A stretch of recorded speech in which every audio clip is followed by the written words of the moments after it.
That Christmas dinner 2 years ago changed all of us fundamentally. Ethan learned his voice mattered, that adults would listen when he spoke truth, but also that families could shatter in devastating ways. Lily lost her parents' daily presence, but gained safety and stability with Amanda. Amanda discovered her brother's capacity for cruelty, but also her own capacity for strength and protection. Eleanor proved herself the truest kind of friend, showing up without hesitation in my darkest hours. Patricia reminded me that legal systems could work with good representation and clear evidence. Detective Martinez demonstrated that some officers genuinely cared about protecting vulnerable people. And I learned that survival was possible, that trust could be rebuilt selectively, that life continued after profound betrayal. The switched fork had alerted me to tampering, but Ethan's warning saved me first. If he hadn't whispered those 5 words, I might have missed everything, rationalized away my unease, taken one polite bite. One bite would have been enough. The thought still sent chills through me. How close I'd come, how narrow the margin between safety and catastrophe. But I'd listened to my grandson, trusted my instincts, taken action, and survived. Those choices made all the difference. I sat at the end of the mahogany table watching everyone arrive for what was supposed to be our family's Christmas dinner. The smell of roasted turkey and cinnamon should have been comforting, but instead it made my stomach turn. Candles flickered in their silver holders, casting dancing shadows that felt more ominous than festive. My daughter-in-law, Michelle, had outdone herself with the decorations, garlands of evergreen draped across the mantel, white lights twinkling in every corner like tiny judging eyes. But something was wrong. I could feel it in my bones, the way you sense a storm coming before the first raindrop falls. Michelle's smile didn't reach her eyes when she looked at me. Her movements were too precise, too controlled. Then my grandson Ethan, only 7 years old, slipped beside my chair and whispered 5 words that would save my life. "Don't eat that, Grandma." His small hand squeezed mine with desperate urgency before he darted away. If you've ever had your instincts scream at you during a family gathering, drop your city in the comments. The plate in front of me looked perfect. Too perfect. Carved turkey breast glistening with Michelle's special herb butter, mashed potatoes crowned with a pool of rich gravy, green beans almondine arranged just so, cranberry sauce dotting the edge like drops of blood. Nothing appeared wrong to the casual eye. But Ethan's warning echoed in my head like a siren, and I watched him position himself across the table where he had a clear view of me. His brown eyes were too wide, too worried for a 7-year-old on Christmas. My son Derek sat at the head of the table, playing the part of jovial host, cutting into his turkey with theatrical enthusiasm while discussing the Packers game. Michelle circled the table like a shark, wine bottle in hand, her movements calculated. When she reached my glass, I covered it with my palm. "Just water tonight," I said, keeping my voice steady despite my racing heart. Her jaw clenched for a fraction of a second. Then came that smile, the one she'd perfected over years of pretending. "Of course, Barbara." I lifted my fork, then set it back down, pretending to adjust my napkin. The silverware felt heavier than usual, or maybe that was just my imagination running wild. Derek's sister Amanda sat to my right, already halfway through her meal, chatting with her husband about their upcoming ski trip to Aspen in January. Nobody was paying attention to me, which was unusual. Normally, Michelle watched my every move at these dinners, ready to comment on my posture or portion sizes. Tonight she seemed deliberately focused elsewhere, refilling the children's milk, bringing out extra rolls, anything to avoid my end of the table. I caught Ethan's eye again, and he gave the tiniest shake of his head. My heart started pounding harder. 73 years old, and I'd developed a pretty reliable radar for trouble, especially where my daughter-in-law was concerned. The question was, what exactly I was sensing. The conversation flowed around me like a river around a stone. Amanda's husband Greg was explaining something about cryptocurrency investments, which made Derek lean forward with interest. Their teenage daughter scrolled through her phone under the table, barely touching her food. Michelle's parents, who'd driven down from Milwaukee, discussed their cruise plans for February. Everyone eating, everyone normal. Everyone except Ethan, who pushed his green beans around his plate while maintaining his vigil over me, sitting there with a full plate and a growing sense of dread. I picked up my water glass instead, taking small sips, buying time. The ice cubes clinked against the sides, and I realized my hand was shaking slightly. Michelle returned to her seat beside Derek, finally settling in to eat her own meal. She glanced at my untouched plate, and something flickered across her face. Was it disappointment? "Not hungry, Barbara?" Derek asked, noticing for the first time. The table conversation dimmed as attention shifted toward me. I felt everyone's eyes, felt the weight of explanation pressing down. "Just letting it cool," I said, managing a smile. "Everything looks wonderful, Michelle. You've really outdone yourself this year." The compliment felt like ash in my mouth, but it did its job. Michelle's expression softened, and she launched into a detailed description of the new herb butter she'd made for the turkey, a recipe from some cooking blog she followed. The attention shifted away from me. Conversations resumed their separate threads, and I exhaled slowly. Ethan had gone back to eating his own food now, but his shoulders remained tense, and I could see him glancing between his mother and me every few seconds. That's when I noticed something odd about my fork. Someone had switched my fork. I know how this sounds. I know what you're thinking. But 73 years on this earth teaches you to notice details, especially when your life might depend on them. I'd set it down with the tines pointing left. Now they pointed right. My hands went cold. Someone at this table had swapped my fork while I was distracted, while Michelle was performing her cooking blog monologue, while everyone else pretended everything was normal. The implications hit me like ice water. They'd drugged the food, then given me a clean fork to avoid contamination on the utensil itself. How thorough, how calculated. "It's just Grandma being paranoid," Michelle's voice drifted to me, stage whispered to Amanda. My daughter Amanda laughed, that uncomfortable sound people make when they're caught between loyalty and doubt. "She's been forgetting things lately," Michelle continued, building her narrative brick by brick. My face burned, but I said nothing. Let them think I was losing my mind. I knew the truth. The grandfather clock in the hallway chimed 7:30. We'd been sitting at this table for 45 minutes, and I hadn't taken a single bite.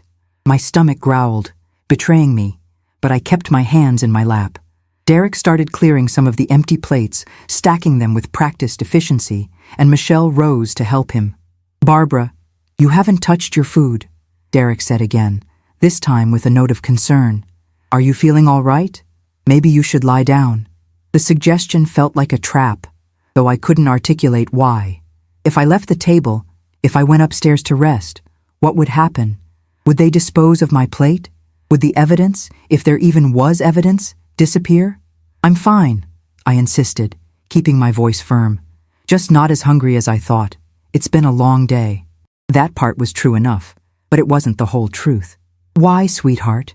I'd asked him earlier, my heart already knowing but my mind refusing to accept. He'd just shaken his head, genuine terror in his young face. Now dessert arrived, and Michelle collected my untouched plate with a smile sharp as glass. She didn't set it aside for leftovers. She walked straight to the trash and scraped everything in, burying it under coffee grounds and wadded napkins. The gesture was final, deliberate. "Such a waste," she said, loud enough for me to hear, soft enough to sound concerned rather than threatening. Evidence disposal in real time. But Michelle had made one critical mistake. She'd underestimated a 73-year-old woman who'd survived 4 decades of marriage, raised 2 children, and buried the love of her life. She thought I was weak, confused, easy to manipulate.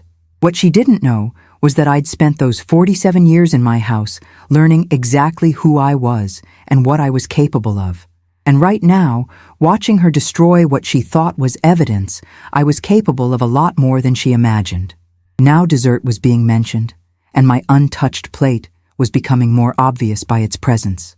Michelle collected it with a tight smile, scraping the contents into the trash rather than saving them as leftovers. The gesture felt deliberate, final. "Such a waste," she murmured, loud enough for me to hear. Amanda watched the exchange with growing discomfort, and I saw her lean toward her husband, whispering something I couldn't catch. Greg nodded slightly, his expression neutral. I wondered what they knew, what they'd been told about me. Michelle had been building a narrative for months now, that I was declining, that my memory was failing, that I'd become difficult and irrational.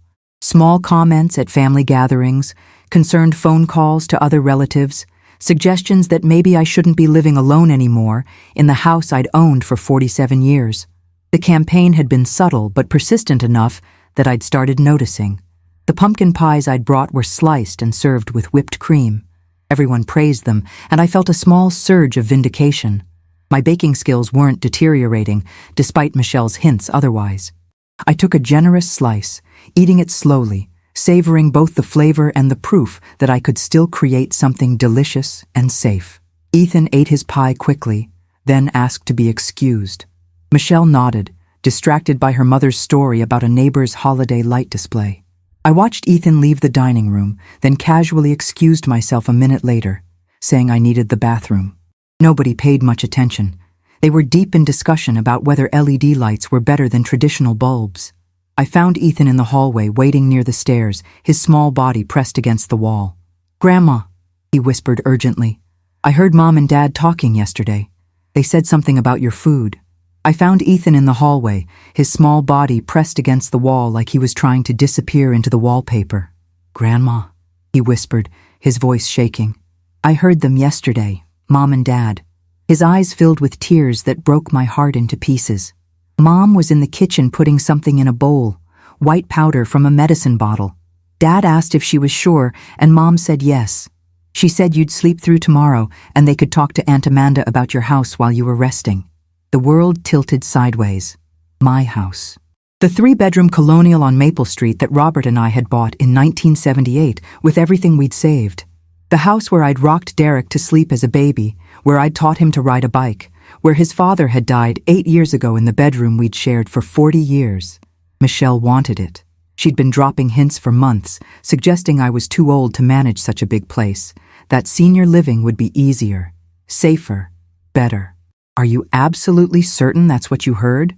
I needed to be sure before I accused my own son of something unthinkable. Ethan nodded so hard his whole body shook. "Mom caught me listening. She got really mad, Grandma. She said I better not tell you or I'd be in huge trouble. She said nobody would believe me anyway because you're old and confused." Those words. Old and confused. The same words Michelle had been planting in everyone's minds for months, preparing the ground, building her case. This wasn't impulsive. This was planned, methodical, cruel. I pulled Ethan into my arms, feeling his small heart hammering against his ribs like a trapped bird. "Listen to me carefully. You did exactly the right thing.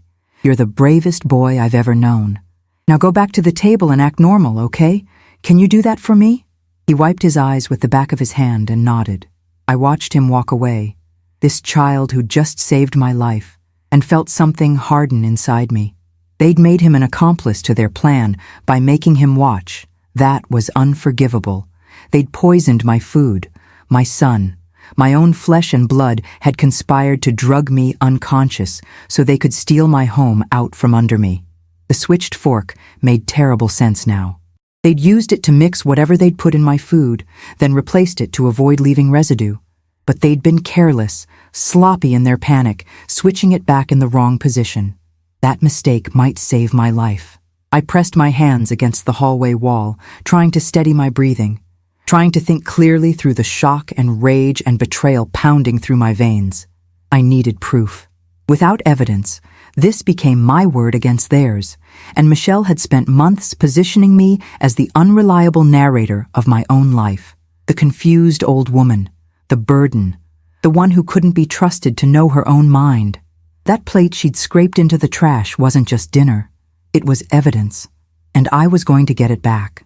The kitchen was empty when I slipped in, my heart pounding so hard I thought everyone in the dining room must hear it.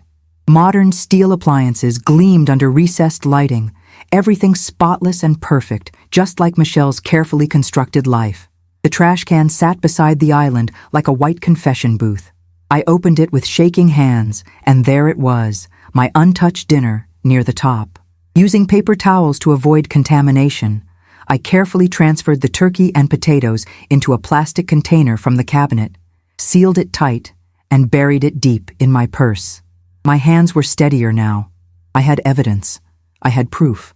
I washed my hands thoroughly, dried them, smoothed my hair, and walked back into the dining room like I'd just powdered my nose. Michelle's eyes snapped to me immediately, sharp and assessing. She knew something had shifted. She just didn't know what. "Everything all right, Barbara?" Her voice dripped false concern. I smiled back at her, matching her performance. "Perfect." The rest of the evening felt like swimming through molasses, every minute stretching into an hour while I waited for my chance to escape. Around 9 o'clock, Amanda and her family started gathering coats and keys. I stood immediately, announcing I should head home, too. Derek's reaction was instantaneous. "Mom, you can't drive home tonight. It's late, you've had a long day, and we've got your room ready." Michelle nodded with practiced concern, playing the caring daughter-in-law for the audience. "We'd feel terrible if something happened to you on the road. Please stay." The pressure was suffocating. They'd expected me drugged and compliant by now, unable to drive, forced to stay overnight where they could control everything. I could see it in Derek's eyes. The calculation, the plan falling apart. "I appreciate the offer, but I need to get home. My medication is on the bathroom counter and I can't miss tonight's dose." True. Blood pressure pills at 10 o'clock sharp. Derek and Michelle exchanged a glance, loaded with frustration. "I could drive over and get your pills," Derek offered, his voice tight. "But that would leave me here alone with Michelle, and I wasn't that foolish." "That's sweet, but Eleanor is checking on Whiskers tonight. She'll worry if I don't come home." Another true detail, another escape route. Derek's jaw clenched, but he couldn't push harder without revealing himself. "All right, Mom, if you're sure." I gathered my things quickly, hugging Ethan an extra moment, whispering, "Thank you," against his hair. Derek walked me to my car, his hand gripping my elbow like he thought I might collapse on the driveway, or like he wanted to. "Drive safe," he said. "Call when you get home." I promised I would, then sat in my Honda Civic and watched him disappear back into that house of lies and poison. From the outside, it looked perfect. Golden light in every window, wreaths and garlands, the picture of holiday warmth. Inside, my son had tried to destroy me. I started the engine, hands trembling on the wheel, and drove away. The drive home took forever, and no time at all. Streets empty, Christmas lights blinking at me from houses where families were probably having normal dinners without poisoned food and stolen forks. My hands gripped the steering wheel so tight, my knuckles went white. I kept checking the rearview mirror, half expecting Derek's car to appear behind me, though I wasn't sure what he'd do if he caught me. What was the plan if I'd eaten? Would I have woken up tomorrow in their guest room, groggy and confused, while they had me sign papers I couldn't read? Or would I not have woken up at all? That much sedative combined with my blood pressure medication could have stopped my heart. Maybe that was the backup plan. Tragic accident. Elderly mother takes too much medication. So sad. I pulled into my driveway at 9:45, the motion sensor flooding my front walk with light. My house stood there solid and real, the wreath on the door, my potted evergreen, everything exactly as I'd left it. Safe. Mine. Still. Mine. Whiskers met me at the door with loud complaints about dinner being late. I fed her with shaking hands, then called Eleanor before I could lose my nerve. "I need your help. Something happened tonight, something terrible, and I need a witness." She was knocking on my door 5 minutes later, silver hair hastily wrapped, bathrobe flapping, eyes wide with concern. I showed her everything. The container of food hidden in my purse. Told her about Ethan's warning, the switched fork, Michelle's performance of concern while scraping evidence into the trash. Eleanor's face went from worried to horrified to furious in the space of minutes. "We're calling the police right now," she said, reaching for her phone. I caught her hand.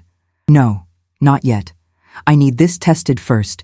I need absolute proof, not just my word against theirs." I heard how it sounded. Paranoid.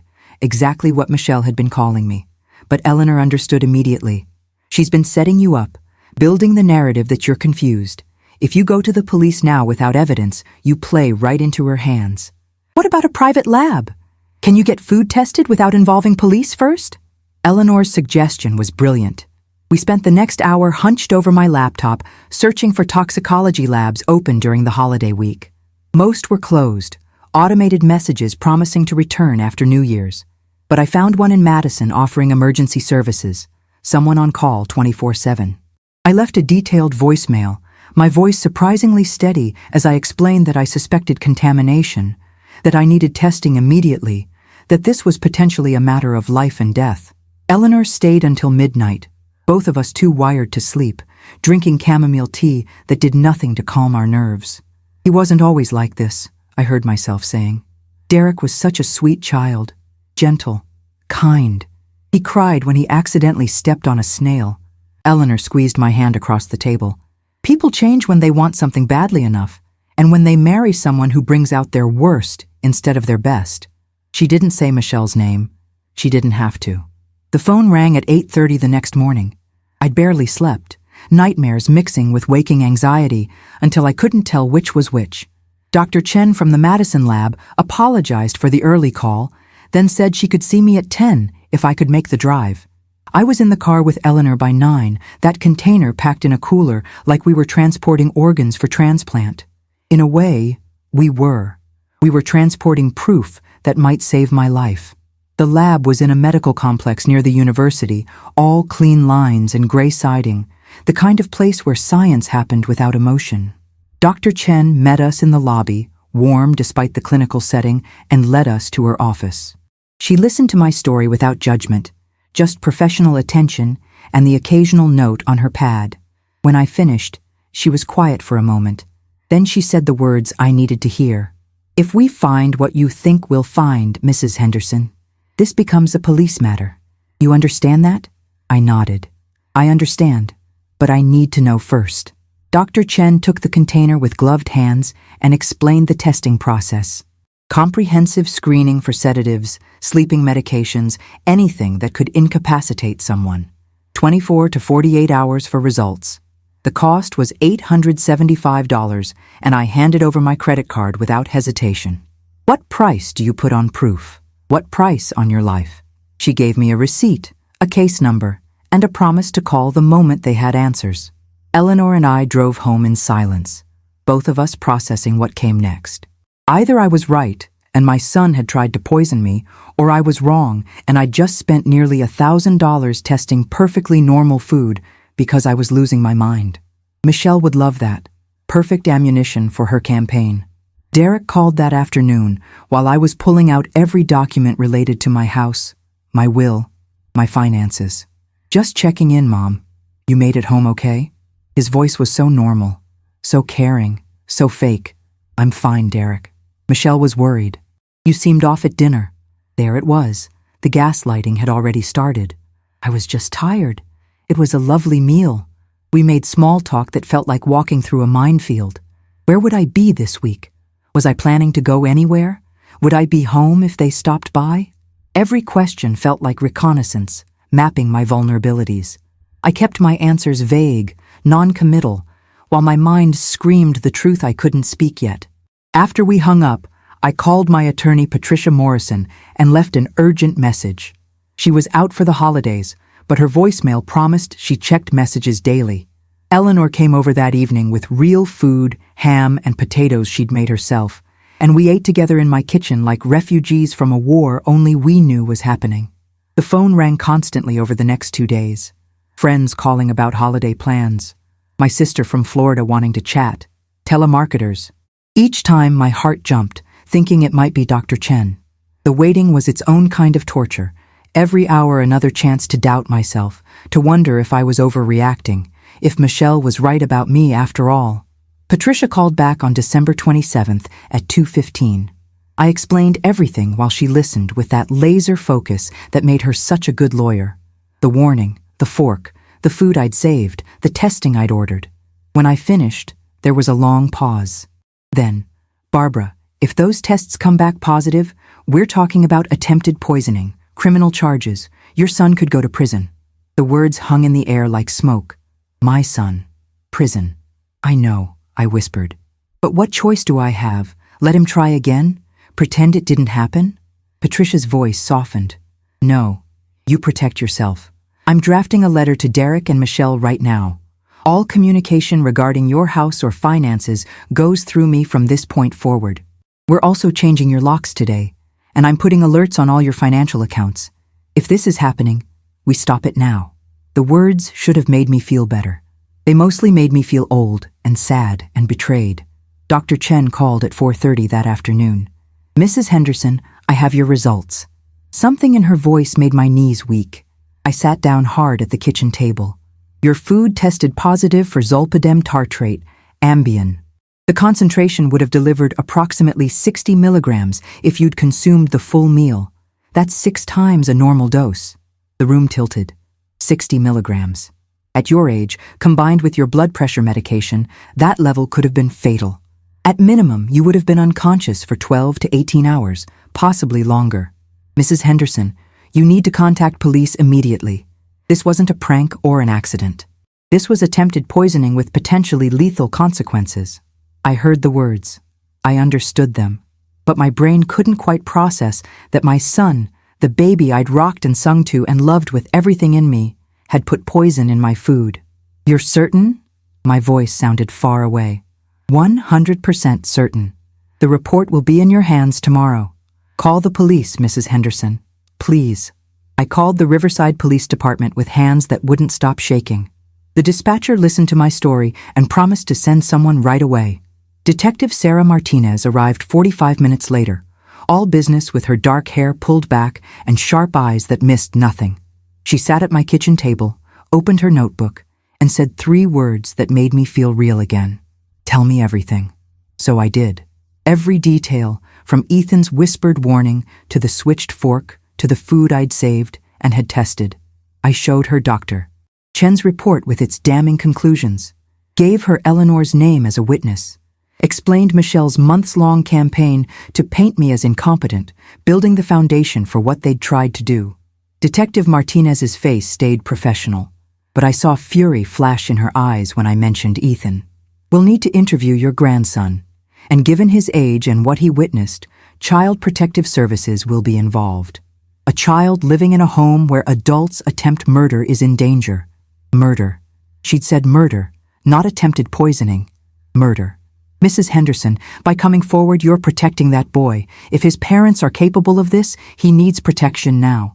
She was right, but guilt still crushed my chest. By exposing Derek and Michelle, I was destroying Ethan's family, ripping apart his world, putting him through trauma that would mark him forever. But what was the alternative? Let them try again? Wait until they succeeded? Detective Martinez moved fast. She obtained a search warrant for Derek and Michelle's house by the next morning. I wasn't there for the search, but Patricia called me afterward with updates that made my stomach turn. They'd found Michelle's Ambien prescription in the bathroom, with significantly more pills missing than normal usage could explain. In Derek's home office, a folder. Inside, printouts about senior living facilities, articles about elderly parents who refuse help, and notes in Derek's handwriting about my house. Current market value, $385,000.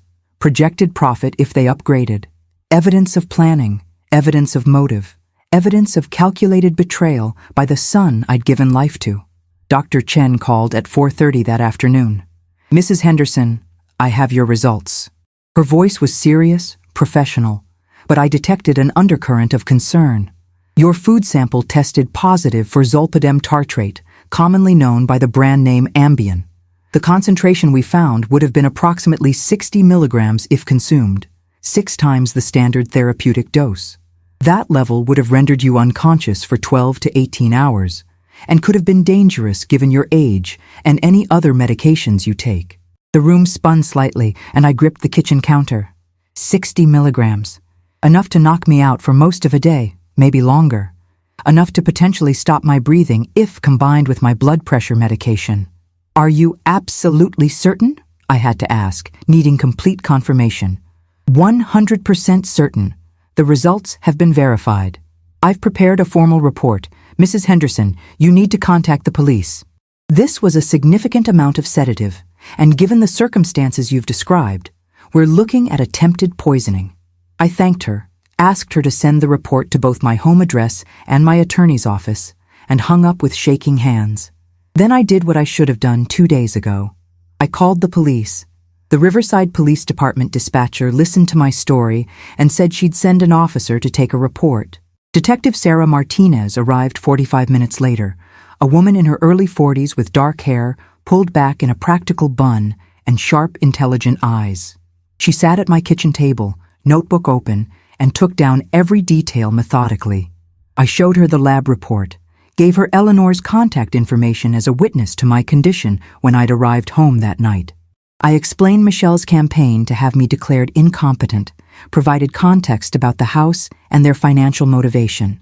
Detective Martinez's expression remained neutral and professional throughout, but I saw anger flash in her eyes when I mentioned Ethan's warning. "Did you experience any symptoms after the dinner?" she asked. I shook my head. I didn't eat any of the food that was drugged, thanks to my grandson's warning. But I did feel anxious and shaky, which I attributed to stress at the time. Detective Martinez made notes. "We'll need to interview your grandson, your son, and your daughter-in-law. Given the child's age and the nature of his statement, we'll need to involve Child Protective Services as well.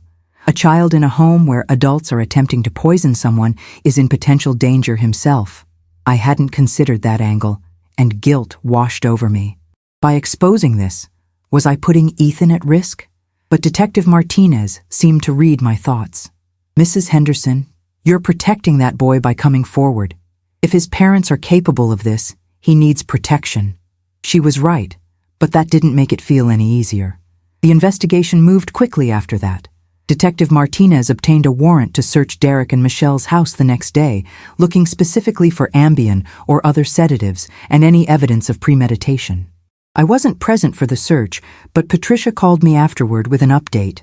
They'd found a bottle of Ambien prescribed to Michelle in her bathroom cabinet, with significantly more pills missing than could be accounted for by normal use.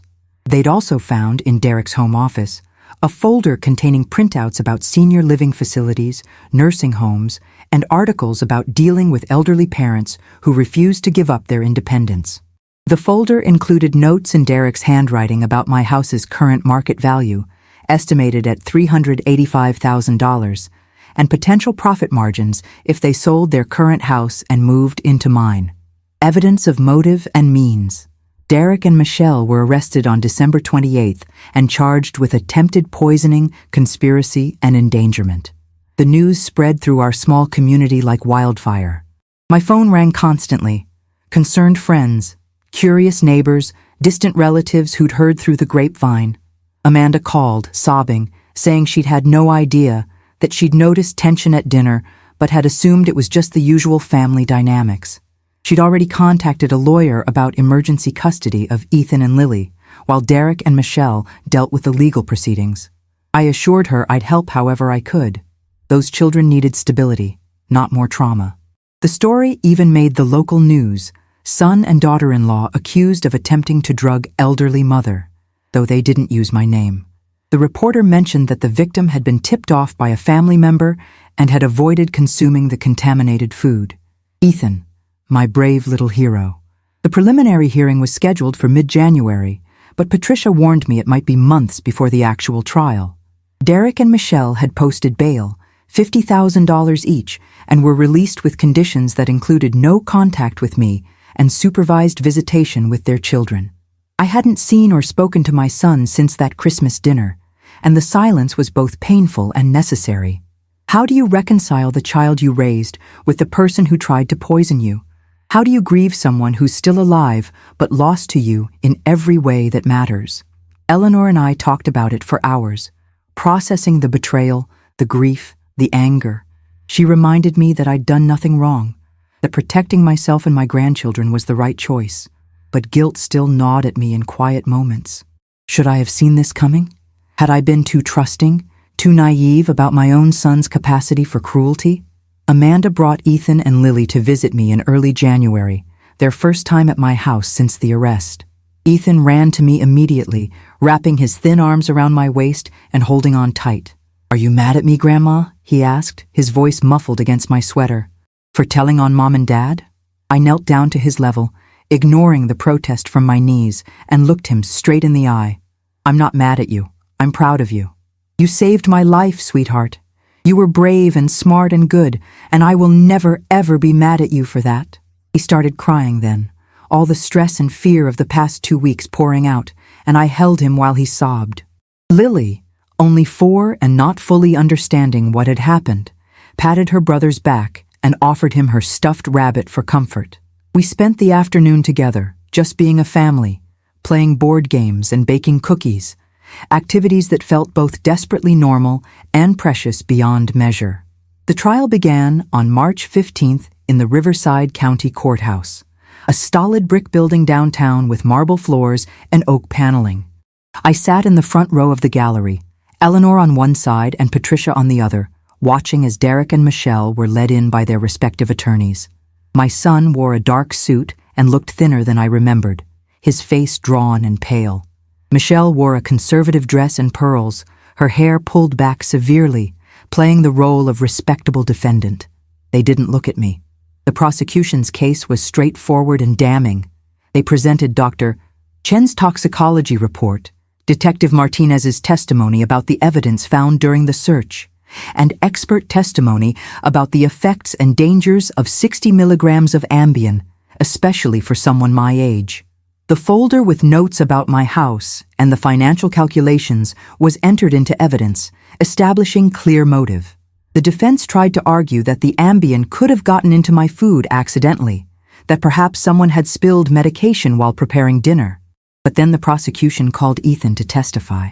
He was so small in the witness chair, his feet dangling above the floor, but he spoke clearly when asked what he'd overheard his parents discussing the day before Christmas.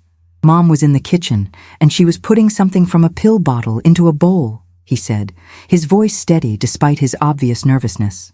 Dad came in and asked if she was sure, and Mom said yes, that Grandma would just sleep through tomorrow and they could get the paperwork started with Aunt Amanda. The courtroom was silent, except for the court reporters typing. "Did you tell your grandmother what you'd heard?" the prosecutor asked gently.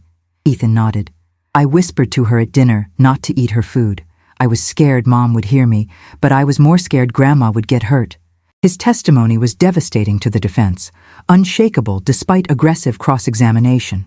When he was finally dismissed, he walked straight to me. The jury deliberated for 7 hours over 2 days before returning with their verdict. Guilty on all counts for both Derek and Michelle. The judge set sentencing for 3 weeks later. When that day came, he handed down 4 years in state prison for each of them, with credit for time served and possibility of parole after 2 years.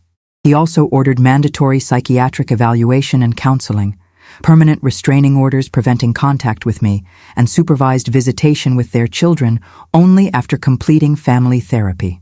"What you did," the judge said, looking directly at Derek and Michelle, "was a profound betrayal of trust, a violation of the most basic family bonds, and a dangerous crime that could have resulted in death. You will serve your time, and when you're released, you will have to live with what you've done." The courtroom was packed for sentencing. Reporters, curious locals, some of my friends and neighbors showing support. As Derek and Michelle were led out, my son finally looked at me. I don't know what he expected to see. Forgiveness, maybe, or regret. I looked back at him steadily, my face composed, and then turned away. Life after the trial took time to normalize, though perhaps normal wasn't quite the right word. Everything had fundamentally shifted. I kept my house, of course, my sanctuary on Maple Street with Robert's workshop and my garden. Eleanor helped me install a security system with cameras covering all entrances, more for peace of mind than actual necessity. Amanda brought the kids to visit every other weekend. They'd come to live with her and Greg permanently, enrolled in good schools in Chicago, seeing therapists to process everything that had happened. Ethan was quieter than before, more watchful, but he was also starting to smile again. We'd planted a vegetable garden together that spring, tomatoes, peppers, and cucumbers, and he'd been so proud when the first tomatoes ripened in July. Lily was too young to remember much of the trauma, which was probably a blessing. She called me every few days just to chat about her preschool friends and her toy horses. Patricia helped me draft a new will, ironically doing the exact thing Derek and Michelle had wanted to force, but on my own terms. The house would go to Amanda, with provisions that she could never sell it to Derek or Michelle should they somehow try to reclaim it after their release. My savings and Robert's life insurance money, about $210,000 total, would be split equally between Ethan and Lily's education trusts, managed by Amanda until each child turned 25. There were smaller bequests to Eleanor, to my sister in Florida, to several charities I'd supported over the years. Everything documented, notarized, filed properly. I also set up a scholarship fund at the local elementary school in Ethan's name, the Ethan Henderson Courage Award, for students who demonstrated moral bravery. The first recipient would be chosen that coming spring. I wanted something positive to come from all this, some legacy beyond just the trauma. The local community had rallied around me in unexpected ways. My church group organized meal trains in the weeks after the trial, even though I was perfectly capable of cooking for myself. Neighbors who I'd barely spoken to in years stopped by to check on me, to express their horror at what had happened, to share their own stories of difficult family members and betrayals. The hardware store owner, Mr. Chen, refused to let me pay for the new locks Eleanor and I had installed. "Family should protect family," he'd said firmly, waving away my credit card. The mailman started checking on me when he delivered, just a quick wave and, "Everything okay, Mrs. Henderson?" That somehow became part of my daily routine. These small kindnesses accumulated, reminding me that for every betrayal, there were dozens of people who still believed in basic human decency. It helped during the dark moments when I lay awake at 3 a.m, wondering where I'd gone wrong as a mother. I'd started volunteering at the local domestic violence shelter in the spring, offering my time and my story to help other women navigate family betrayals and legal proceedings. Many of the women there had been hurt by intimate partners or family members. They had trusted people who'd betrayed that trust in horrible ways, and my experience, while different in its specifics, resonated with their emotional journeys. I helped with administrative tasks mostly, filing and organizing and answering phones. But sometimes I sat with women who needed to talk, who needed to hear that survival was possible, that life continued after betrayal, that trust could be rebuilt even if not with the original betrayer. The work was hard but meaningful, giving purpose to my pain, transforming what had happened from just personal tragedy into something that might help others. Eleanor sometimes volunteered with me, and we'd drive home together afterward, processing the stories we'd heard, grateful for our own relative safety and stability.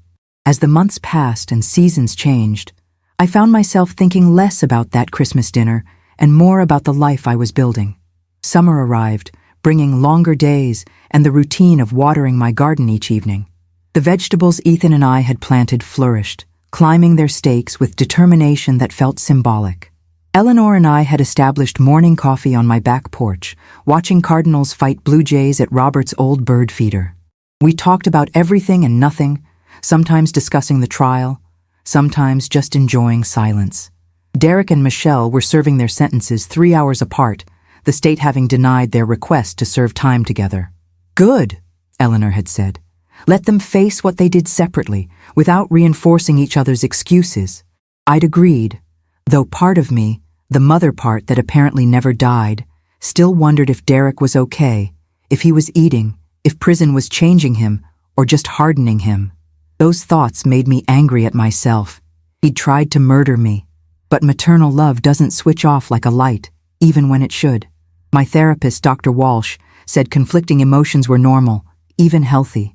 The second Christmas, since the poisoning approached with less anxiety than the first anniversary. That date had lost its sharp edges, become just another holiday. Something survived rather than actively feared. Amanda and her family came to Wisconsin as usual, arriving December 23rd and staying through the 26th.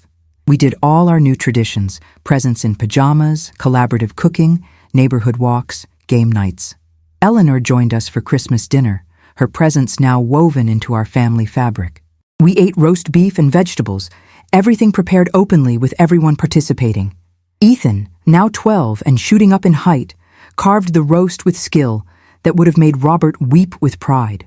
Lily arranged table settings with artistic flair, folding napkins into elaborate shapes she'd learned from YouTube. Conversation flowed easily, punctuated by laughter and comfortable silences.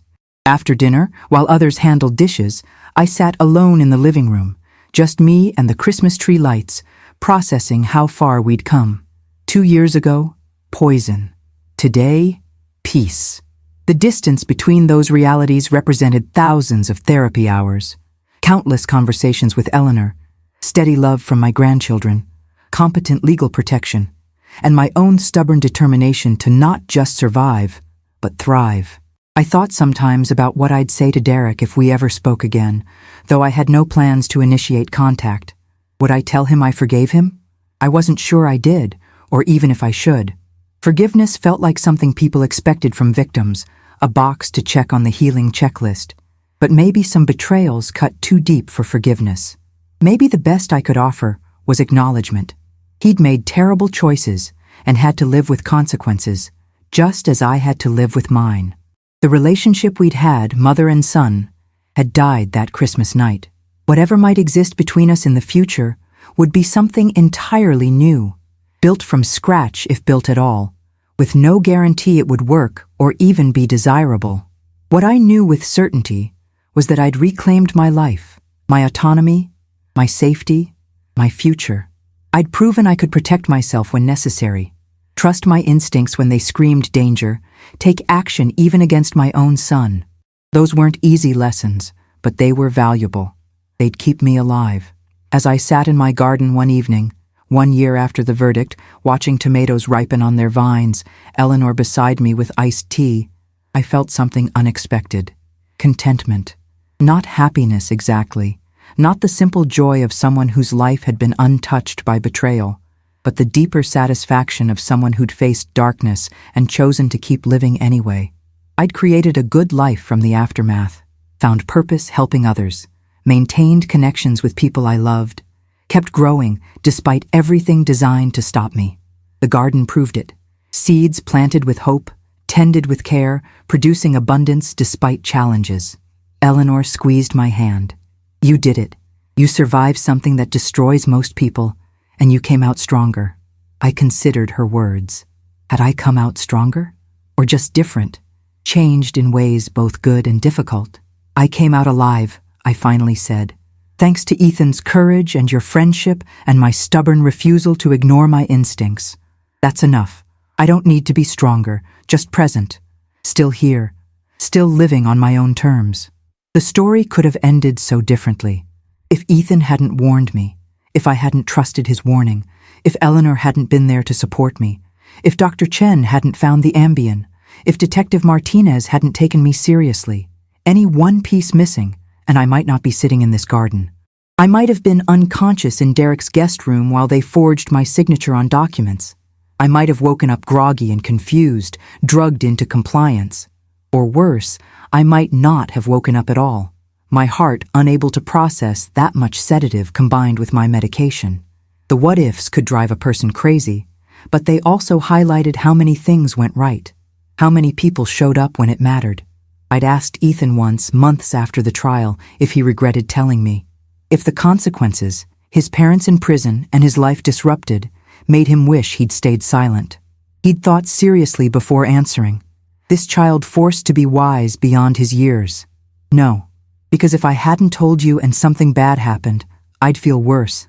I'd know I could have stopped it and didn't. This way, I did the right thing even though it was hard. Derek would be eligible for parole in another year, having served 2 of his 4-year sentence. Michelle would follow 6 months later. I'd already prepared my statement for the parole board, explaining why I believed they should serve their full sentences, emphasizing the premeditation and the danger they'd posed. Whether the board would listen remained to be seen, but I'd done my part. Patricia had all the protective orders ready to be renewed and extended, ensuring that even after their release, Derek and Michelle would be legally required to stay away from me. Amanda was working with therapists to determine whether and when the children might be ready for supervised contact with their parents, prioritizing Ethan and Lily's emotional safety above all else. The legal machinery continued its work, protecting the innocent and holding the guilty accountable. Justice, imperfect but functional. I thought sometimes about what I'd say to Derek if we ever spoke again, though I had no plans to initiate contact. Would I tell him I forgave him? I wasn't sure I did, or even if I should. Forgiveness felt like something people expected from victims, a box to check on the healing journey. But maybe some betrayals were too fundamental to forgive. Maybe the best I could offer was acknowledgement that he'd made terrible choices and would have to live with the consequences, just as I had to live with mine. Maybe that was enough. The relationship we'd had, mother and son, had died that Christmas night. Whatever might exist between us in the future would be something entirely new, built from scratch if built at all, with no guarantee of success or even desirability. What I knew for certain was that I'd reclaimed my life, my autonomy, my sense of safety in the world. The house was mine. My decisions were mine. My future was mine to shape. I'd proven I could protect myself when necessary, trust my instincts when they screamed danger, take action even when it meant going against my own son. Those weren't easy lessons, but they were valuable ones. I'd also learned about the kindness of strangers and friends, the way communities rally around the vulnerable, the importance of having people like Eleanor and Patricia in your corner. I'd learned that children like Ethan could be incredibly brave, that moral courage came in all ages and sizes, that sometimes the smallest voices carried the most important warnings. As I sat in my garden that summer evening, 1 year after the trial, I felt something I hadn't felt in a long time. Contentment. Not happiness exactly, not the uncomplicated joy of someone whose life had been untouched by betrayal, but the deeper satisfaction of someone who'd faced darkness and chosen to keep living anyway. I'd created a good life in the aftermath of trauma, found purpose in helping others, maintained connections with people I loved, kept growing and learning despite everything that had tried to stop me. The garden around me was proof of that growth, literal and metaphorical. Seeds planted with hope and tended with care, producing abundance despite challenges. Tomatoes and peppers and cucumbers, yes, but also resilience and wisdom and peace. The sun was setting, casting long shadows across the lawn, painting the sky in shades of orange and pink. Eleanor gathered our empty glasses and stood to leave, promising to see me tomorrow for our usual morning coffee. I hugged her goodbye, grateful as always for her steady presence in my life. After she left, I sat for a few more minutes, watching the light fade and the fireflies begin their evening dance. Whiskers came out from wherever she'd been napping and jumped into my lap, purring contentedly. This was my life now. Quiet evenings in my garden, a cat in my lap, friends next door, grandchildren who visited regularly, meaningful volunteer work, a house that was truly mine. It looked different than I'd imagined a few years ago, but it was good. It was enough. It was mine. The story could have ended so differently if Ethan hadn't warned me, if I hadn't trusted his warning, if Eleanor hadn't been there to support me, if Dr. Chen hadn't found the Ambien, if Detective Martinez hadn't taken my report seriously. Any one of those pieces missing, and I might not be sitting in this garden right now. I might have been unconscious in Derek's guest room while they worked on paperwork to take my house. I might have woken up groggy and confused, drugged into compliance, my autonomy stripped away. Or worse, I might not have woken up at all, my body unable to process that much sedative combined with my blood pressure medication. The what-ifs could drive a person crazy if you let them, but they also highlighted how many things had gone right, how many people had shown up when it mattered. I'd asked Ethan once, months after the trial, if he regretted telling me, if the consequences, his parents in prison and his life completely disrupted, made him wish he'd stayed silent. He'd thought about it seriously before answering. This child forced to be wise beyond his years. No, he'd said finally, because if I hadn't told you and something bad happened, I'd feel worse. I'd know I could have stopped it and didn't. This way, I know I did the right thing, even though it was hard. His answer had brought tears to my eyes, this profound moral clarity from someone so young. He understood something many adults never grasped, that doing the right thing often came with costs, and you paid them anyway because the alternative was worse. That Christmas dinner, 2 years ago now, had changed all of us in fundamental ways. Ethan had learned that his voice mattered, that adults would listen when he spoke the truth, but also that families could break in devastating ways. Lily had lost the daily presence of her parents, but gained the safety and stability of Amanda's home. Amanda had discovered her brother's capacity for cruelty, but also her own capacity for strength and protection. Eleanor had proven herself the truest kind of friend, showing up without hesitation in my darkest hours. Patricia had reminded me that legal systems could work when you had good representation and clear evidence. Detective Martinez had demonstrated that some law enforcement officers genuinely cared about protecting vulnerable people, and I had learned that survival was possible, that trust could be rebuilt selectively, that life continued even after profound betrayal. The switched fork had saved my life by alerting me to tampering, but Ethan's warning had saved me first. If he hadn't whispered those 5 words, "Don't eat that, Grandma," I might have missed the switched fork entirely, might have rationalized away my unease, might have taken just 1 bite to be polite. 1 bite would have been enough. 60 milligrams of Ambien distributed through a full meal, I might have ingested enough to render me unconscious within the hour. The thought still sent chills down my spine, how close I'd come to disaster, how narrow the margin between safety and catastrophe. But I'd listened to my grandson, trusted my instincts, taken action, and survived. Those choices had made all the difference between victim and survivor, between tragedy and triumph. As darkness settled over my garden and the temperature dropped, I finally stood and headed inside, Whiskers following at my heels. The house welcomed me with familiar creaks and smells, decades of memories embedded in walls and floors. I locked doors, set the security system, checked everything was secure before settling in for the evening. These precautions had become routine now, small actions providing peace of mind without consuming my thoughts or limiting my life. I'd learned to be cautious without being paralyzed, aware without being consumed by fear. It was a delicate balance I'd worked hard to achieve, and I maintained it carefully. Safety mattered, but so did living fully. I refused to let Derek and Michelle's betrayal rob me of joy or connection or the ability to trust anyone ever again. That night before bed, I took out the journal I'd been keeping since the trial, a record of healing and reflections on everything that happened. I wrote about the anniversary, about sitting in the garden with Eleanor, about the contentment I'd felt watching the sunset. 2 years ago, my son tried to murder me, I wrote. Today, I sat in my garden feeling grateful for my life. The distance between those 2 statements represents thousands of hours of therapy, countless conversations with Eleanor, the steady love of my grandchildren, competent legal protection, and my own stubborn determination to survive and thrive. Derek and Michelle will eventually be released, and will navigate whatever that means. But I know I'm stronger now, more aware, better protected, surrounded by people who genuinely care. I closed the journal and placed it in my nightstand drawer, then climbed into bed with Whiskers curling up at my feet. The house settled into nighttime quiet, the security system's soft beep confirming all was well, the street lamp casting familiar shadows through my curtains. I thought about Ethan, probably asleep in Chicago, this brave child who'd saved his grandmother's life and changed our family's story forever. I thought about Eleanor next door, my chosen sister, my constant support. I thought about Amanda, raising children and managing trauma with grace. I thought about all the women at the shelter fighting their own battles.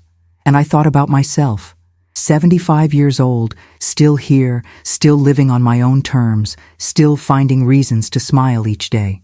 The fork that wasn't mine had become more than evidence. It became a symbol of paying attention, trusting yourself, protecting what mattered, choosing carefully who deserved trust, and rebuilding when necessary. The deeper truth was about recognizing that family could hurt you worse than strangers, because they knew your vulnerabilities. But that didn't mean you had to accept it. The deeper truth was that a 7-year-old's whispered warning could save a life, that courage came in the smallest packages, that doing right sometimes meant betraying parents to protect grandparents.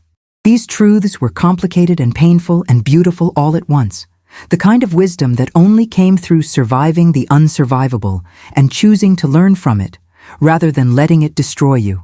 As I drifted toward sleep, I felt grateful for the life I'd reclaimed, for the people who'd helped me reclaim it, and for the strength I'd discovered when tested. The story that started with a whispered warning at Christmas dinner had become a story of survival, justice, and healing. Not perfect, not without scars, but good nonetheless. A story where the protagonist listened, protected herself, sought help, and built a new life from ruins. A story that might help someone else someday. Another grandmother or grandfather facing similar situations, knowing they weren't alone, knowing survival was possible, knowing that trust betrayed could be rebuilt selectively and carefully with those who'd earned it. The switched fork and the untouched plate would remain part of our family history forever. The night everything changed, the night a child's courage saved a life, The night careful attention meant the difference between tragedy and survival. But they would also become the foundation for everything that came after. The justice served, the lessons learned, the bonds strengthened, the life rebuilt on my own terms, in my own way, surrounded by people who'd proven themselves worthy of trust. And that ultimately was the story worth telling, the story worth remembering. Not just the betrayal, but the survival. Not just the poison, but the antidote of love and courage and community. Not just the darkness, but the light that followed, earned through pain and sustained through determination. If my story helps even one person trust their instincts, protect themselves, or seek help when family becomes dangerous, then perhaps some good came from the evil Derek and Michelle planned. That's the legacy I choose. As I finish telling this story, sitting in my garden on a late summer evening with fireflies beginning their nightly dance and whiskers purring on my lap, I'm aware of how fortunate I am. Not everyone survives what I survived. Not every family has an Ethan brave enough to warn, or an Eleanor loyal enough to help, or a Patricia competent enough to protect, or a Detective Martinez thorough enough to investigate, or a Dr. Chen willing to test emergency samples during the holidays. I had all of those things, plus my own stubborn attention to detail and refusal to accept gaslighting. Without any one of those elements, I'd be dead. So yes, I'm fortunate, incredibly fortunate, and I don't take that for granted. Every morning when I wake up in this house that's still mine, I remember how easily it could have been different. How close Derek came to succeeding. How thin the margin between life and death really was. And I'm grateful. Grateful to be here. Grateful to tell this story. Grateful that my voice can carry beyond my immediate experience to potentially help others who find themselves in similar darkness. That's what transforms tragedy into purpose. Using what you've survived to light the way for others still trapped in situations you escaped. That's my mission now, for whatever years I have left. The switched fork and the untouched plate would remain part of our family history forever. The night everything changed. The night a child's courage saved a life. The night careful attention meant the difference between tragedy and survival. But they would also become the foundation for everything that came after. The justice served, the lessons learned, the bonds strengthened, the life rebuilt. 3 years later, I still keep that toxicology report in a locked drawer in my bedroom, along with court documents and the protective orders and Patricia's letters. Evidence of what happened, yes, but also evidence that I was right, that my instincts were accurate, that I wasn't the confused elderly woman Michelle tried to portray. On hard days when doubt creeps in, when I wonder if I overreacted or ruined my son's life unnecessarily, I take out those papers and read them. 60 milligrams of Ambien, potentially fatal at my age. Attempted murder, the charges said. Not attempted drugging or attempted exploitation. Murder. Those documents ground me in reality, when memory softens the edges, when the maternal instinct to forgive and forget grows loud. They remind me that what happened wasn't a misunderstanding or a family disagreement blown out of proportion. It was a crime. My son committed a crime against me, planned it carefully, executed it deliberately, and failed only because a child was braver than 2 adults. I keep these documents not to nurture bitterness, but to honor truth, to prevent the kind of revisionist history that families excel at creating, where terrible acts become mistakes and attempted murder becomes that unfortunate incident we don't discuss. Years old now, 3 years past the dinner that should have killed me. My hair is whiter, my hands shakier, my knees protest stares more loudly. But my mind remains sharp, my instincts still reliable, my capacity for joy intact despite everything that tried to extinguish it. I wake each morning in my house on Maple Street, the house Derek couldn't steal, and I'm grateful. Grateful for another day, another sunrise, another chance to tend my garden and love my grandchildren and drink coffee with Eleanor. Grateful that Ethan's whisper reached my ears. Grateful that I listened. Grateful that justice, imperfect as it was, still functioned. Grateful for every person who showed up when I needed them, who believed me when belief was scarce, who stood between me and my son's intentions. Some days the gratitude feels overwhelming. This awareness that I'm living on borrowed time, that one different choice 3 years ago would have ended everything. Other days I forget entirely, lose myself in the mundane pleasure of baking or gardening or watching birds at the feeder, and those days are gifts too. The ability to forget, even temporarily, that someone tried to murder you. The ability to just live.